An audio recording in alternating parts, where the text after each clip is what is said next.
मोदी जी मुझे लगता है इस अनाज मंडी में भी अपना लोग ज्यादा दिन तक मजदूरी नहीं कर पाएंगे। मुझे इतनी मेहनत करना बिल्कुल पसंद नहीं है। अरे मोदी जी एक बात बताओ, आप हम मजदूरों के ठेकेदार हो और आप जहाँ मजदूरी करने जाते हो हम आपके साथ ही में मजदूरी करने जाते हैं, लेकिन कम से कम ढंग का तो कोई काम देखो। अब इस अनाज मंडी में अनाज का बोरा कंधे पे रख के इतने ऊंचे ट्रक में लोडिंग करना पड़ता है, ये तो बहुत मेहनत का काम है। मैं तो ये काम नहीं करूंगा। लालू जी एक बात बताओ, तुम मन से काम करते कौन सा हो? कुछ दिन पहले मैंने तुम्हें ईंट भट्टे के काम पर लगाया था, वहां पर भी तुम्हें काम पसंद नहीं आया। चलो वो भी अपना लोग काम छोड़ के चले आए। फिर अपना लोग बालू के काम पर लगे थे, बालू का भी तुम काम सही से नहीं कर पाए, वो भी काम छोड़ के आना पड़ गया। अब मैं तुम सब लोगों को शहर में अनाज मंडी में मजदूरी करने के लिए लाया हूँ। यहाँ पर अनाज बोरों में भरा जाता है और उन बोरों को ट्रक में लोडिंग करा जाता है और एक बोरे को ट्रक में लोड करने के पूरे 5 रुपए मिलते हैं। दिन भर में कम से कम अच्छी मजदूरी हो जाती है, लेकिन तुम्हें ये काम भी पसंद नहीं आ रहा है। मोदी जी ज्यादा बातें तो बनाओ मत, काम पसंद कैसे आएगा? इतनी मेहनत का काम है। कंधे पर बोरा लाते लाते मेरा तो कंधा छिला जा रहा है। लालू जी बिल्कुल सही कह रहे हैं, मैं भी ये काम नहीं करूंगा। मोदी जी ये लोग काम करना ही नहीं चाहते हैं। मोदी जी मैं आपसे साफ साफ कह देता हूँ, इस बार किसी के कहने में काम नहीं बदलेंगे। यहाँ पर दिन भर में अच्छी दिहाड़ी हो जाती है, यहीं पे मजदूरी करते रहेंगे। योगी जी बिल्कुल सही कह रहे हो, इस बार बिल्कुल भी काम नहीं छोड़ेंगे। राहुल लालू जी तुम काम छोड़ के जाना चाहते हो चले जाओ, हम लोग इस बार काम नहीं छोड़ेंगे। आपकी वजह से 2 बार हम काम छोड़ चुके हैं, एक बार ईंट भट्टे पे, एक बार बालू का काम। यहाँ अनाज मंडी में बोरे ढोने का अच्छा काम है, यहाँ पर अच्छी दिहाड़ी हो रही है, यहीं पे काम करता रहूंगा मैं तो। अखिलेश तुम अपना बताओ, तुम क्या चाहती हो? मेरे साथ रहोगे या इनके साथ वापस जाओगे? मोदी जी मैं तो आप ही के साथ रहूंगा, यहाँ पर मेहनत मजदूरी करूंगा अनाज मंडी में। दूसरी जगह क्या पता काम मिला नहीं मिला, यहाँ पर बंधा हुआ काम है, यही काम करते रहेंगे। अखिलेश तुम काम करते रहोगे तो हम क्या भाग जाएंगे? हम भी तो काम करते रहेंगे। लालू जी अखिलेश सही कह रहा है, यहीं पे काम करते रहो, क्या पता दूसरी जगह काम मिला नहीं मिला। और भाई लोगों की मैं जैसी जंगल में आगे बढ़ा शेर मेरे सामने। मोदी जी बेफालतू की आप फेंकते रहते हो, कोई सही किस्सा सुनाओ। यह किस्सा मेरे समझ में नहीं आ रहा है। आपके सामने शेर आ गया, फिर आपने क्या किया? लालू जी मेरे हाथ में छाता था, जैसी छाता मैंने शेर को दिखाया, शेर रफू चक्कर। और लालू जी एक बात बताऊं, अगर मैं कोई भी किस्से या कहानी सुना रहा करूं तो तुम बीच में तो बोला मत करा करो। देखो राहुल, योगी जी, अखिलेश कितनी शांति से बैठ के आराम से मेरे किस्से और कहानी सुनते हैं। मोदी जी वो हाथी वाला किस्सा सुनाना, आपका हाथी वाला किस्सा मुझे बहुत पसंद आता है। अच्छा राहुल, वही वाला किस्सा जो एक हाथी आता था और केजरीवाल की सारी फसल खाकर चला जाता था। हाँ मोदी जी वही वाला किस्सा, आज से लगभग 20 साल पहले की बात है, जो वही वाला।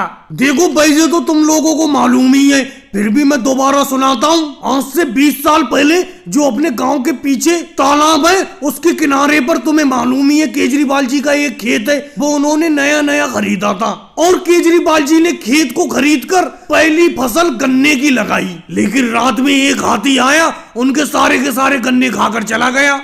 फिर उन्होंने गन्ने की फसल लगाई, फिर हाथी खाकर चला गया। तो मोदी जी आगे भी तो बताओ, आगे क्या हुआ? केजरीवाल जी की गन्ने की सारी फसल हाथी खा गया, फिर आपने क्या किया उस हाथी का? इसी से परेशान होकर केजरीवाल जी मेरे पास आए और बोले, मोदी जी इन हाथियों से किस तरीके से बचा जाए? मैंने कहा इतनी सी बात है, इस बार तुम गन्ने की फसल लगाओ, तुम्हारी गन्ने की फसल हाथी नहीं खाएंगे। तो मोदी जी आपने इस बार क्या किया? कुछ तो बताओ, कौन सा तरीका अपनाया आपने? अखिलेश कोई ज्यादा बड़ा काम नहीं किया मैंने, एक ट्रक ईंट और बालू मंगवाई और केजरीवाल जी के खेत के चारों तरफ दीवार चुनवा दी। अब देखो उनके खेत में फसल भी होती है, हाथी भी नहीं आते, चारों तरफ घर बना हुआ है खेत का। मोदी जी मुझे मालूम है, केजरीवाल जी एक बार मिले थे, मुझसे शिकायत कर रहे थे, कह रहे थे जितने का मैंने ये खेत खरीदा था उससे दुगनी कीमत में मोदी जी ने इस खेत के चारों तरफ दीवार चुनवा दी। दीवार बनाने में बहुत पैसा खर्च हो गया, जिसका कर्जा आज तक मैं चुका रहा हूँ। मोदी जी समझ में नहीं आ रहा है, अपने इस वाटर पंप में हुआ क्या है? ये पानी क्यों नहीं दे रहा है सही तरीके से? एक तो इतनी मुश्किल से अपना लोग इस वाटर पंप डीजल इंजन को यहाँ खेत पर खींच कर लाए, और यहाँ आकर जैसे ही अपना लोगों ने इसे चलाना शुरू किया, ये तो पानी दे ही नहीं रहा। मुझे लग रहा है ये खराब हो गया। राहुल ऐसा कैसे हो सकता है? इतनी जल्दी ये वाटर पंप कैसे खराब हो जाएगा? अभी परसों तो मैंने गाँव के पीछे वाले 2 बीघा खेत में इस वाटर पंप से सिंचाई की थी। राहुल मैं वाटर पंप में पानी डाल रहा हूँ, तुम जरा डीजल इंजन को स्टार्ट करना, देखते हैं इस बार पानी आ जाएगा शायद। वाटर पंप से। मोदी जी लगता है मुझे आपका ये वाटर पंप डीजल इंजन खराब हो गया, ये तो पानी दे ही नहीं रहा। 2 घंटे से तुम इसको ठीक करने में लगे हुए हो,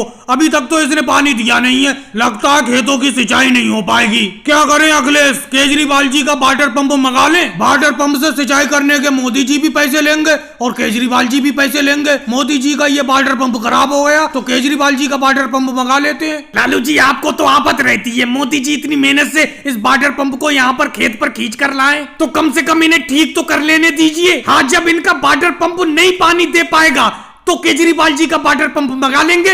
राहुल कैसे खड़े पड़े हो, इस डीजल इंजन को स्टार्ट करो, खड़े होने से काम नहीं चलेगा। मोदी जी मुझे इस डीजल इंजन को स्टार्ट करते करते मेरा हाथ थका जा रहा है, लेकिन वाटर पंप में से पानी नहीं आ रहा है। पता नहीं वाटर पंप में से पानी कब आएगा। राहुल पानी आएगा, आएगा जरूर आएगा। डीजल इंजन को बार बार बंद करके बार बार स्टार्ट करते रहो, एकदम पानी आ जाएगा इस वाटर पंप से। और जब वाटर पंप से पानी आ जाएगा खेतों की सिंचाई शुरू हो जाएगी। लालू जी ज्यादा आफत मत करो, थोड़ी देर रुके रहो। अगर मेरे वाटर पंप में से पानी नहीं आएगा मैं खुद यहाँ से वाटर पंप को हटा के ले जाऊंगा, फिर केजरीवाल जी के वाटर पंप को मंगा लेना। फिलहाल मैं कोशिश कर रहा हूँ, शायद मेरे वाटर पंप में से पानी आ जाए, लेकिन ऐसा तो कभी नहीं हुआ है। खेत पर आते ही वाटर पंप चलाते ही तुरंत वाटर पंप में से पानी आने लगता था। पता नहीं वाटर पंप में से पानी क्यों नहीं आ रहा है, लगता है मेरा वाटर पंप खराब ही हो गया। लालू जी तुम केजरीवाल जी का ही वाटर पंप मंगा लो। राहुल चलो अपने वाटर पंप को यहाँ से ले चलते हैं। मोदी जी इस बार गांव में सबसे अच्छे कपड़े पहनने की प्रतियोगिता तो मैं ही जीतूंगा,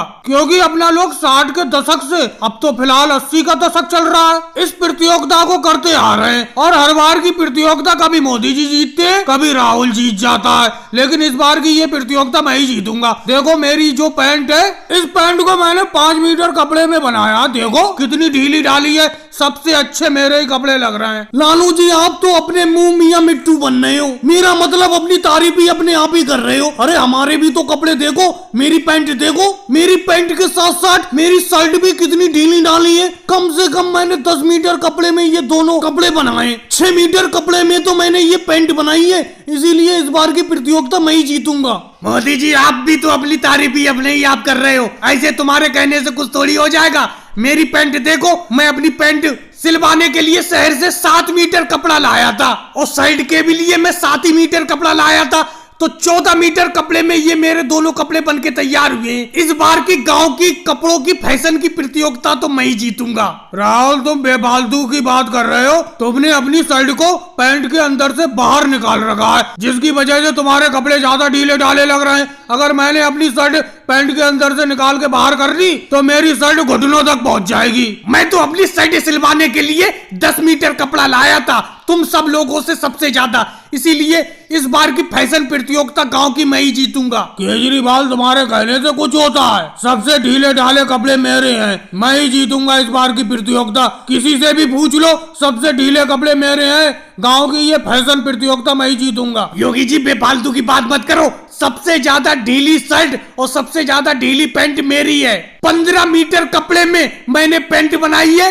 और 10 मीटर कपड़े में मैंने शर्ट बनाई है, सबसे ढीले मेरे कपड़े हैं। और ये तो तुम सब लोग जानते ही हो, अपनी इस फैशन की प्रतियोगिता का एक नियम है, जिसके कपड़े सबसे ढीले ढाले होंगे वो ही जीतेगा। अखिलेश का मैं समर्थन करता हूँ, अखिलेश को मैं विजेता घोषित करता हूँ, सबसे ढीले कपड़े अखिलेश के ही हैं। वैसे अमिताभ जी की याराना फिल्म कब रिलीज हो रही है, इस बार उन्हीं की तरह फैशन पहनूं। अनु जी आज तरबूज का जूस पीने में आएगा बहुत मजा, मनमोहन सिंह जी ने इस तरबूज के जूस की दावत पर बुलाया है, तो आज तरबूज के जूस पीने में आएगा बहुत मजा। जल्दी जल्दी से तरबूज का जूस बनाओ, फिर तरबूज का जूस पीने को मिले। मोदी जी एक बात समझ में नहीं आती, मनमोहन सिंह जी ने तरबूज के जूस की दावत पे तो बुला लिया अपना लोगों को, लेकिन इन्होंने पूरा 1 ट्रक भर के तरबूज लाके रख दिए हैं यहाँ पे और अपना लोगों से ही जूस बनवा रहे हैं। ये बात मुझे कोई खास पसंद नहीं आई, इस बात का मैं बहुत तगड़ा विरोध करता हूँ। मनमोहन सिंह जी कम से कम आपने हमें दावत पर बुलाया था तो आप हमसे जूस ना बनवाते, आप तो जूस बनवा के रखवा लेते और हम आते ही जूस पी लेते, लेकिन आप हम ही से जूस बनवा रहे हो और हम ही को पिलाओगे।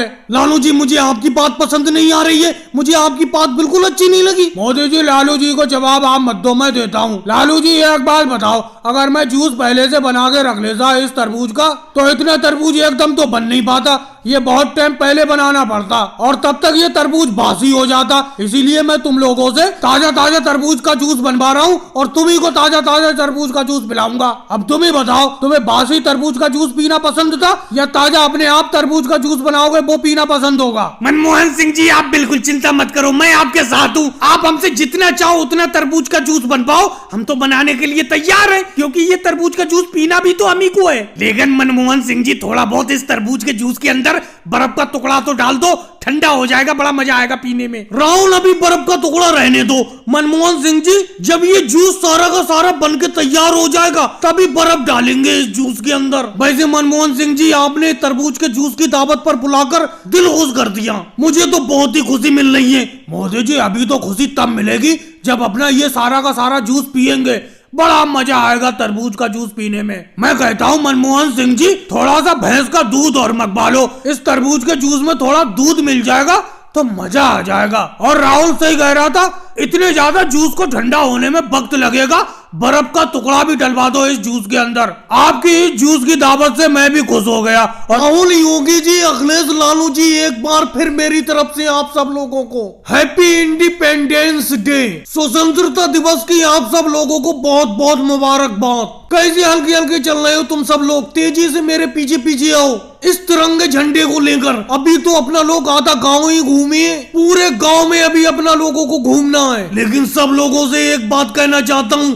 तिरंगे झंडे को हमेशा ऊंचा रखना। और क्या मोदी जी, ऐसा हो सकता है हम अपने देश की शान तिरंगे झंडे को ऊंचा ना करें? हमारा देश का झंडा हमेशा ऊंचा रहेगा। लेकिन मोदी जी, एक बात समझ में नहीं आती, आप इतनी तेज कैसे भाग लेते हैं? आप तिरंगे झंडे को लेकर इतनी तेजी से भाग रहे हैं कि मैं आपका पीछा पकड़ ही नहीं पा रहा हूँ। राहुल, जब मेरे हाथ में मेरे देश का तिरंगा झंडा होता है तो मेरे अंदर एक अजीब सा जोश आ जाता है और ऐसा लगता है इस तिरंगे झंडे को ले जाकर आसमान में लहरा दूं। मोदी जी, अपना लोग हर 15 अगस्त और 26 जनवरी को देश के तिरंगे झंडे को लेकर गांव के चक्कर लगाते हैं और ऐसा करके बहुत ही सुकून मिलता है। लेकिन मोदी जी, आपने बिल्कुल सही कहा, जैसे ही अपने हाथ में देश का तिरंगा झंडा आता है, देशभक्ति से मैं तो लबरेज हो जाता हूँ। एक नया जोश आ जाता है जिस्म के अंदर और ऐसा लगता है इस तिरंगे झंडे को लेकर दौड़ता ही रहूं। मेरा देश का तिरंगा झंडा ऐसी लहराता रहे हवा में। लेकिन मोदी जी, राहुल और आप दोनों बहुत तेजी से भागते हो। योगी जी, आप कम तेज भागते हो?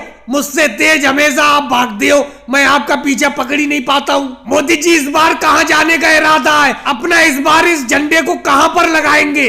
अखिलेश, मेरे पीछे चलते रहो, जहाँ मैं जा रहा हूँ वहाँ पीछे पीछे आते रहो। अपने पास जितने भी ये तिरंगे हैं, इन तिरंगे झंडों को अपना लोगों को गांव की सबसे ऊंची वाली पहाड़ी पर जाकर लहराना है, वहीं पर लगाएंगे इन झंडों को। एक बार सब लोग मिलके बोलो, जय हिंद, जय हिंद।